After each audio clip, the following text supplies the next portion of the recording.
Cypress কেমন দেশ? চলুন আমরা সাইপ্রাস দেশটি সম্পর্কে কিছু অজানা তথ্য জেনে নেই। সাইপ্রাস ভূমধ্যসাগরের একটি দ্বীপরাষ্ট্র।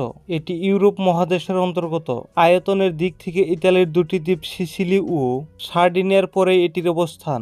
গ্রিস, তুরস্ক, সিরিয়া, লেবানন, ইসরায়েল ও গাজা স্ট্রিপ, মিশর ইত্যাদি দেশগুলো সাইপ্রাসকে চারদিকে দিয়ে ঘিরে রেখেছে। আর তাই 2004 সালের 1 মে যে 10টি দেশকে ইউরোর পূর্ণ সদস্য পদ দেওয়া হয়, সাইপ্রাস এর অন্যতম। ইউরোপের সবচেয়ে দুর্বল ইকোনমিকের কোটি দেশের একটা সাইপ্রাস। আয়তন 9251 বর্গ কিলোমিটার। দেশটা ইউরোপীয় পর্যটকদের জন্য ভূস্বর্গ।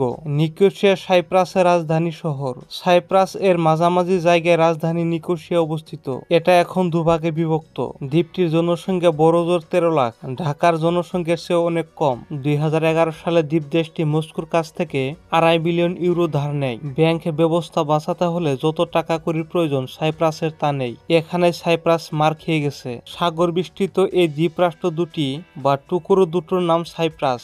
একটি তুর্কি সাইপ্রাস ও অপরটি গ্রিক সাইপ্রাস। সাইপ্রাস ভূখণ্ড থেকে ব্রিটিশ উপনিবেশ বিদায় নেয় 1963 সালে। সাইপ্রাসের উত্তর অংশ ফামাগুস্তা এলাকা তুরস্কর দখলে, তাই এখানে জাতিসংঘ বাহিনী মোতায়েন আছে।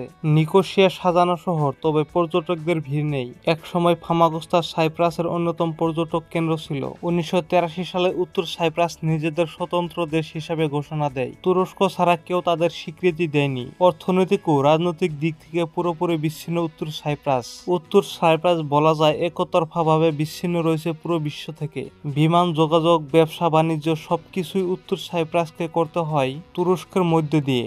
এমনকি তুরস্ক হয়ে উত্তর সাইপ্রাসে কোনো বিদেশি গেলে তাদের সীমান্ত দিয়ে দক্ষিণ সাইপ্রাসে ঢোকার অনুমতি দেওয়া হয় না। ভ্রমণকারীদের ইমিগ্রেশন থেকে বলা হয় অবৈধ পথে তারা এই অঞ্চলে ঢুকেছে। সাইপ্রাস ইউরোপের অনেক নিচের ক্যাটাগরির দেশ। ওখান থেকে জাহাজে করে অবৈধভাবে ইউরোপের উন্নত দেশগুলোতে যাওয়া হয়। আন্তর্জাতিক অঙ্গনে অবশ্যই গ্রিক সাইপ্রিয়টরা সুবিধাজনক অবস্থায় রয়েছে। অতীতের সেই সাইপ্রাস এখন আর নেই। কালের প্রবাহে সাইপ্রাস পরিণত হয়েছে বিশ্বের যত 2 নম্বরী লোকের আড্ডাখানায় আর কালো টাকার মহা মিলন কেন্দ্রে। সাইপ্রাসের রাস্তায় রাস্তায় গড়ে উঠেছে হোটেল আর ধনকুবেরের আরাম আয়েশের যত রকমের আয়োজন। সাইপ্রাসের অফিসিয়াল ভাষা গ্রিক ও তুর্কি, এরপরে ইংরেজির অবস্থান। তাই দেশটিতে পড়াশোনার জন্য শিক্ষার্থীকে অবশ্যই ইংরেজি পারদর্শী হতে হবে। সাইপ্রাসের অকৃপণ সূর্যের আলোর পোহাতে সুইডেন, নরওয়ে, জার্মানি ইত্যাদি নানা ইউরোপীয় দেশের পর্যটক এসে থাকে। টাকার জন্য এরা মোটেও চিন্তিত না। এদের লক্ষ্য হচ্ছে বিনোদন ও আরাম করে সময় কাটানো।